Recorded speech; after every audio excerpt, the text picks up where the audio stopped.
Time for a reading from Michael Pollan's Food Rules, an Eater's Manual. Hey, I wanted to back up a little as I get ready to read rule number 6, is what I think I'm reading.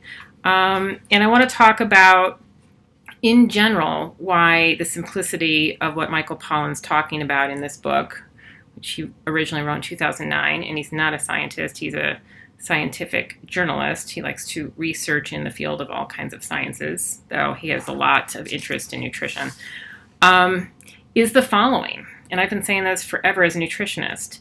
We, as scientists and eaters, seem to be overly focused on finding the culprit, like the very specific, reason why we either lose weight or gain weight or get sick or stay healthy. We isolate nutrients and we say certain things are, superfoods, or we fixate on a particular vitamin or a certain kind of fatty acid. And this is what makes it so freaking complicated in nutrition. And it just doesn't have to be like that. So I'm not saying, again, that science isn't advancing us to better understand how these, the minutia in the biochemistry of nutrition affects our health. I'm all for that. But we lose in translation how to make that a doable thing as far as eating. And what we know is that this westernized diet, which is fairly new in the evolution of food, is what's making us sick. It's not, a low-fat diet or a high-fat diet or a low-carb diet or a high-carb diet. It's not that. It's some sort of combination of all those things. And in his intro to the book, Michael Pollan gives these kind of extreme examples to make this point.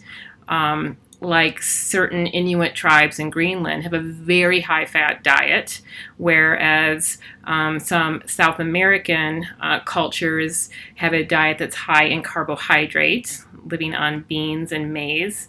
And in other diets, some tribes in Africa have a super funky diet compared to how we eat, living on, cattle blood and milk and things of that sort. So, and they don't get sick. And it's whatever we have done to our food, which is mostly over-processing it, is what is creating these metabolic conditions and high blood pressure and heart disease and diabetes. So if we can just get back to the basics and trust that we don't have to search for the magic bullet. We don't have to take supplements. We don't have to take shakes and drink potions or eat a certain way. That what we have to do is just eat simply and try to remember the following rules. Then, we're going to be okay. So, sorry, I lost my page as I get ready to read rule number 6. Rule number 6. Avoid food products that contain more than 5 ingredients. The specific number you adopt is arbitrary, but the more ingredients in a packaged food, the more highly processed. Note number 1, a long list of ingredients in a recipe is not the same thing.